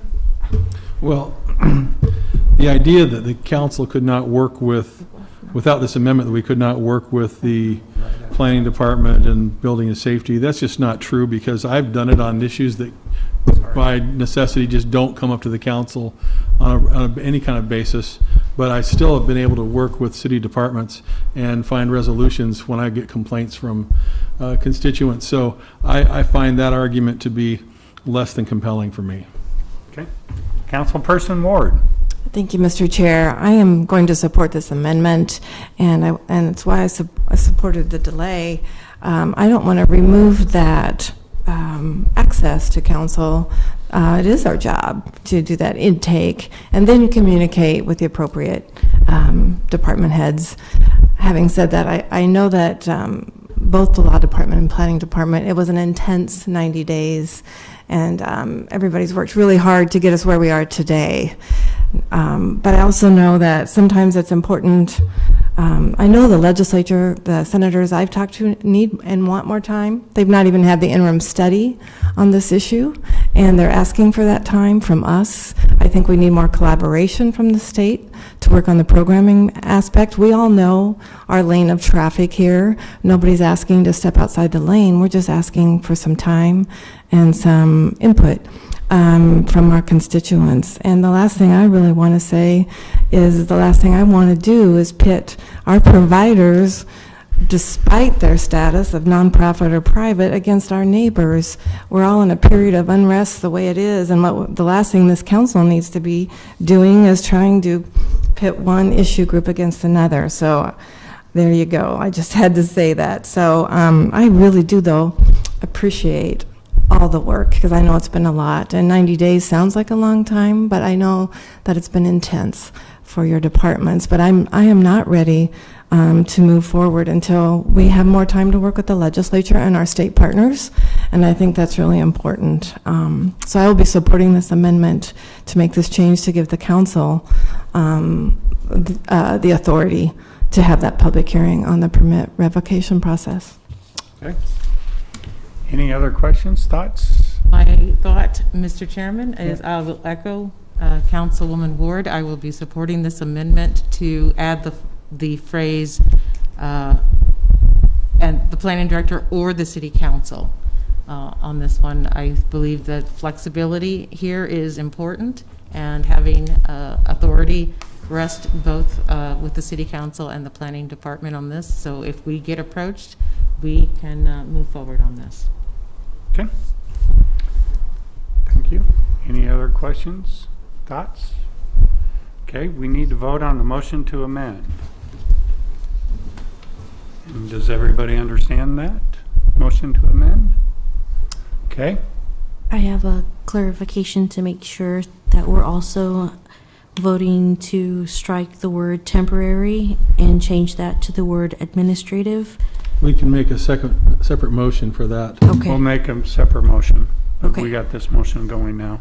Okay, thank you. So, please call the roll. Christensen, No. Raybold, Yes. Schob, No. Ward, Yes. Washington, Yes. Bowers, No. McGinnis. No. Motion lost, 3-4. Councilman Christensen. I would like to make a motion that we strike the word Temporary. temporary and add the word, and substitute the word administrative for administrative permit throughout the document, wherever it might occur. Second. It's been moved and seconded by Councilman Schob that we change out the word temporary and put in administrative. If I could ask for a friendly amendment, the city attorney said in this section, so I don't want to strike it and change it wherever it may Well, in this appear. section. Thank you. Yeah. In line 1, page 11. Yes. Is that all clear? Okay, seeing no more comment, please call the roll. Ward, Yes. Washington, Yes. Christensen, Yes. Raybold, Yes. Bowers, Yes. Yes. McGinnis. Yes. Motion carried 7-0. Okay, on to the main motion. 6A. Do you guys want to read again, or are we okay? Councilman Cho. So just for clarity, maybe y'all should have someone, this is a text amendment that gives a better definition and better outlines the restrictions as far as zoning for this use. Is that an I believe adequate so. summary? Definition of the facility and outlines the use that's allowable in each zone. By condition. Mm-hmm. Got a question? Yeah. Please help me, Ms. Luttrell.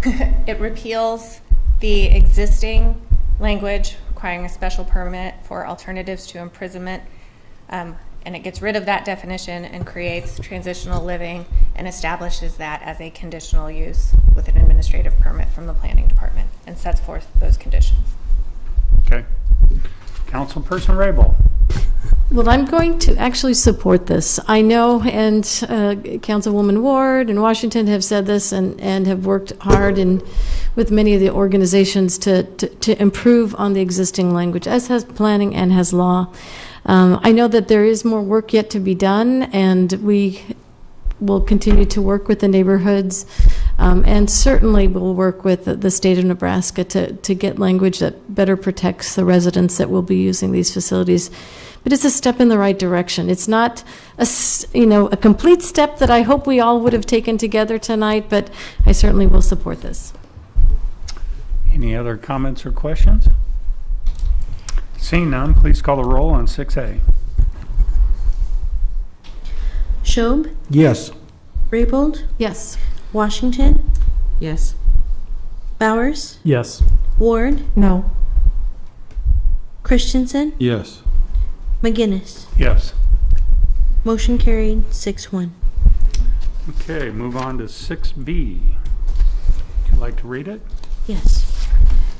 Item 6B is an ordinance amending Chapter 5.38 of the Lincoln Municipal Code relating to motels, hotels, rooming, lodging, and apartment houses by amending Sections 5.38.010, 5.38015, 5.38.016, 5.38.020, 5.38.030, 5.38.040, 5.38.045, 5.38.050, and 5.38.055 to add a definition of transitional living facilities and to create permit and inspection requirements for transitional living facilities, and repealing sections 5.38.010, 5.38.015, 5.38.016, 5.38.020, 5.38.030, 5.38.040, 5.38.045, 5.38.050, and 5.38.055 of the Lincoln Municipal Code as hereto existing, introduced by Washington.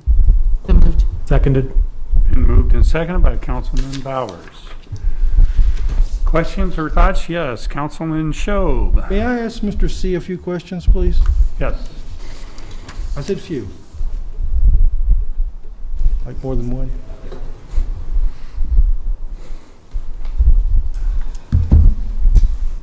Tim C., City Law Department. Thank you, Mr. C, for coming forward. So we just spent a lot of time talking about the zoning. Now we're talking about a permitting process that is separate from the zoning. separate from the zoning, yes. So the zoning is there that says this use is allowed, and it's an appropriate use in this neighborhood, and then that decision is made.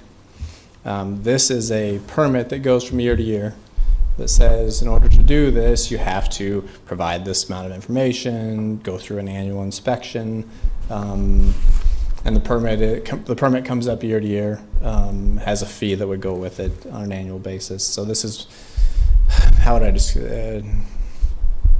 This is the renewal component of this, and this comes up because the text amendment was originally proposed. A number of concerns were expressed with respect to how do we make sure that we're looking at these properties on an annual basis. How are we making sure they're being kept up appropriately, and rather than doing all that in the zoning code, which is not exactly a natural fit for that, we put together these changes to 5.38, which is sort of what we felt was a natural framework to put that into.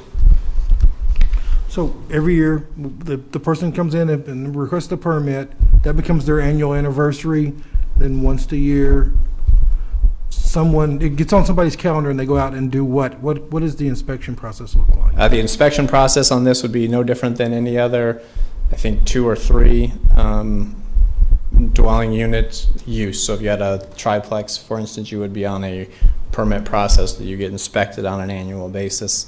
This one is, and that permit inspection, as it's referred to, because of the fact that it is related to getting your permit, is of the exterior of the building. And then with respect to 538, the language that's included here, it's also what you might describe as the common areas of the house, if it was a house situation. So the living room, the kitchen, the things that are open and available to all the occupants of the building, which is actually separate and distinct from multifamily dwellings, where you would only go and inspect the exterior and the common spaces, which are specifically the hallways, maybe the laundry rooms, but certainly not inside someone's individual apartment. So inspectors will go inside? Inspectors would expect it to go inside for this. And if they see something, this is an annual inspection, so they have a checklist of things they need to look at. They have a checklist of things. They're looking for things with respect to the building code, the fire safety, same things they would look at in any other. Are they limited to that? Can they see, if they see something else that looks egregious, can they do, We don't ask them to close their eyes to other things, so they would be expected, I think, to report those to the appropriate enforcement agency, but they're not there for the purpose of finding other law violations or whatever the case might be. Thank you. Okay. Any other questions for, yes, Councilperson Rabel? Tim, could you clarify in the zoning versus the permit process? So the planning director, correct me if I'm wrong, does have the authority in the zoning side, the permit process, to revoke. And tell me on what grounds the planning director in the zoning side can revoke, but the building, I mean, the planning director does not have the same authority in 5.38. Right, because we're talking about 2 different permits. Correct. 5.38 talks about the annual permit associated with this use or multifamily use. The permit that the planning director would revoke would be with respect to specifically the conditions listed out in the zoning code. And I don't recall all of them specifically off the top of my head, but I think there are things in the legislation that was just passed talking about parking and occupancy and that and those items. So on the permit side, when the building inspector goes in, do they look at the parking? They certainly could. Well, I guess the reason why is because we talked about how it's so unique. This transitional housing is unique in some respect.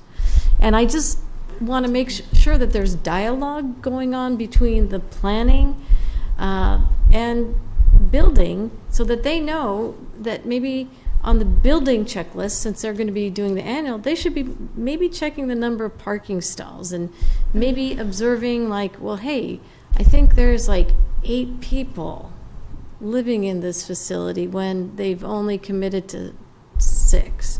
I mean, these are some of the things that I wish that there were a little bit more dialogue and time to make sure that we got them all in sync, because maybe what does the planning director look at where he would revoke something? Who tells him that he needs to revoke something on the zoning side? As I indicated before, I don't think our building inspectors would go in with eyes closed as to those items. So if they walked up to the residence, they looked through it and saw there what appeared to be 10 beds in the facility that was only allowed 6, I think that would be something they would likely report to to the planning director.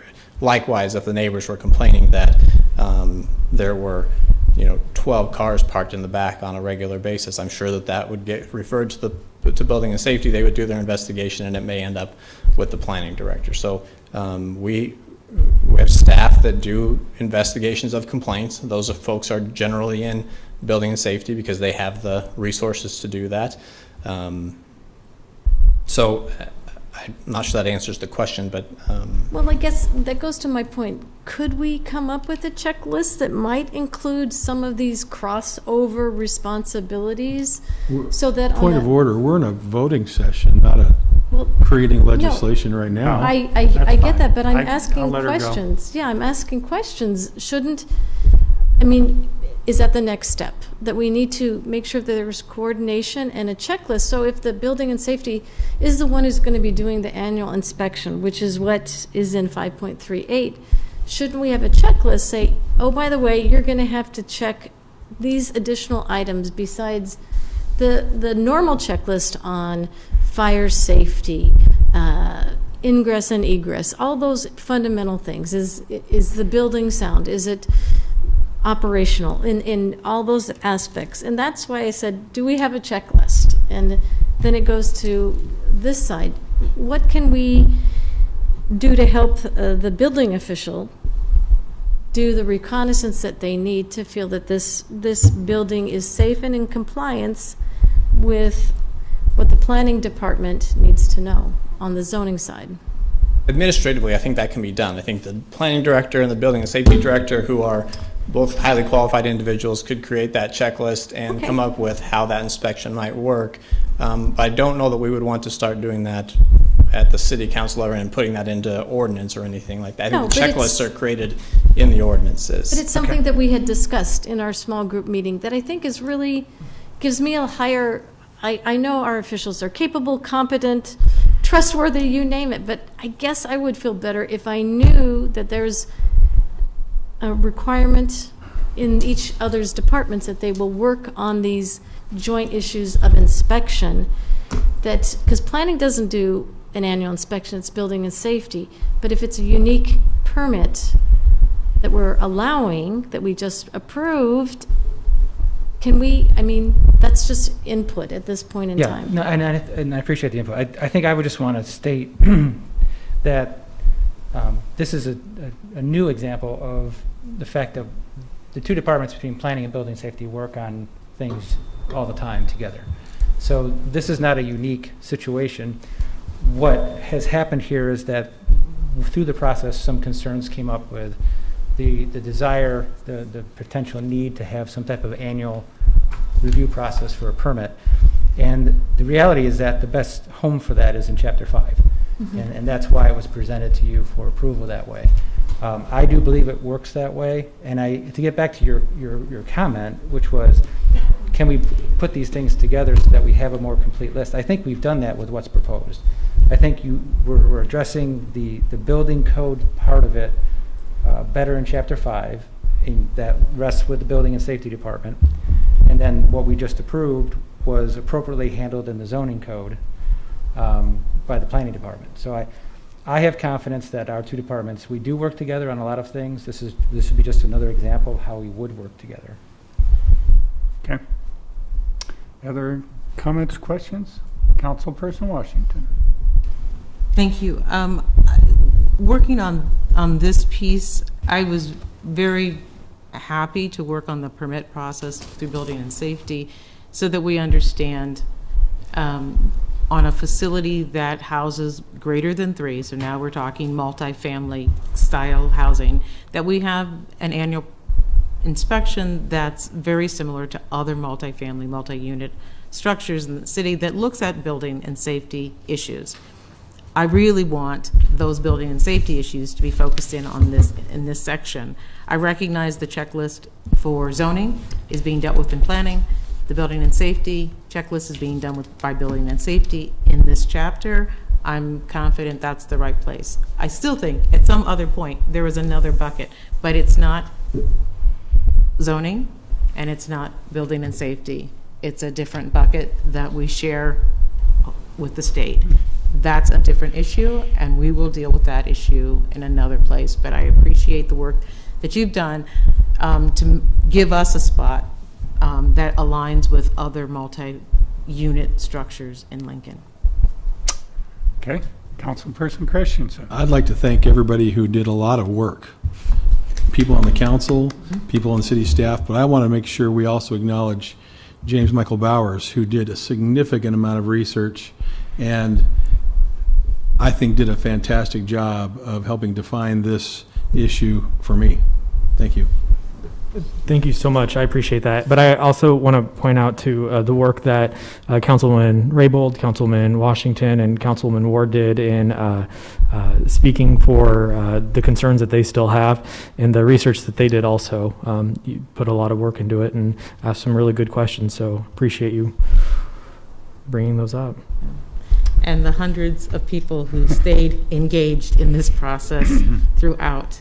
I'm not sure that there was an issue outside of the old Cheney roundabout that I received as many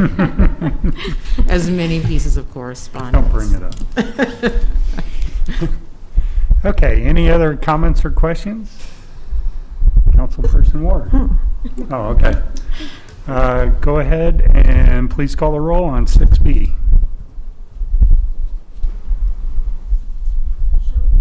Yes. Ward? Yes. Washington? Yes. Raybold? Yes. Bowers? Yes. McGinnis? Yes. Christensen? Yes. Motion carried 7-0. Okay. Thank you, everyone. Our resolutions first reading is items 7A through 7F. Our ordinances first reading and related resolutions are items 8A through 8H. And our pending list is items 9A through 9D. Okay. Mr. Chair? Mr. Chair. Yeah, Christian. Oh, you go ahead. You're going to do the 9D? Yes. Go ahead. Yes, I would like to, since I moved it over into pending, I'd like to move it back from pending. I'd like to take item 9D, 20R-245, appeals by Nancy Seltzer et al.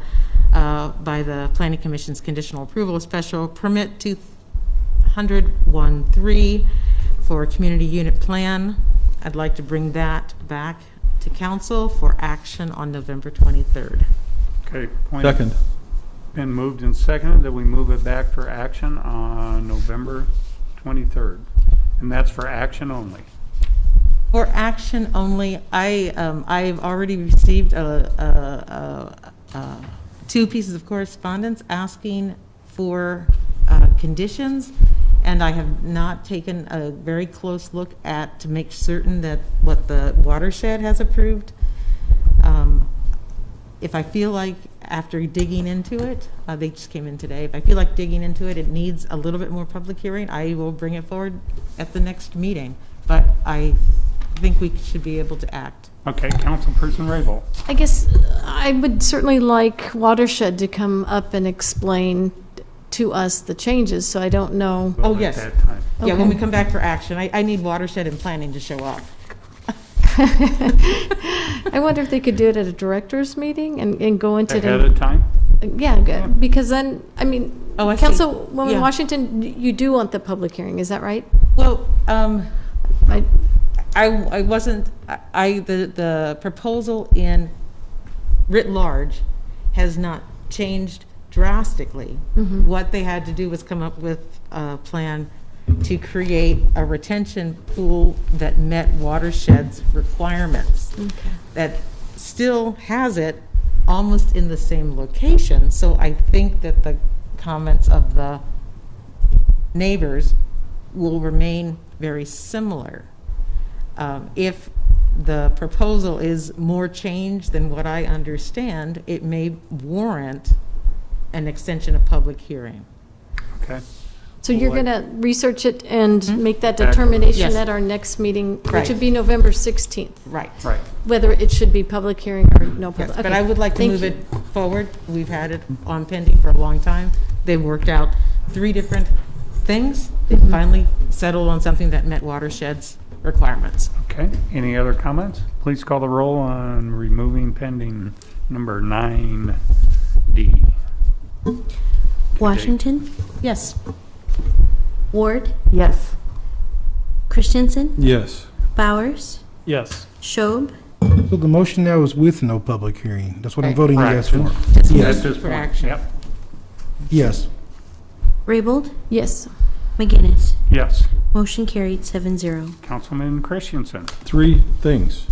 Number 1, I'd like to remind the city that Lincoln Veterans Parade will be taking place on this coming Sunday, the 8th of November at 2 p.m., and they can find the information on that at lincolnveteransparade.org. Remember the golden rule, and I move adjournment. Second. And moved and seconded that we adjourn. I just want to remind everybody, tomorrow, please vote. Who, Scout honor. Please call the roll. can you clarify who second? I thought it was a tie. It was. Yeah. I'd give it to Ward. Councilperson Ward. Okay, Ward, Yes. Christensen, Yes. Raybold, Yes. Schob, Washington, Yes. Bowers, Yes. McGinnis. Yes. Motion carried 7-0. We stand adjourned.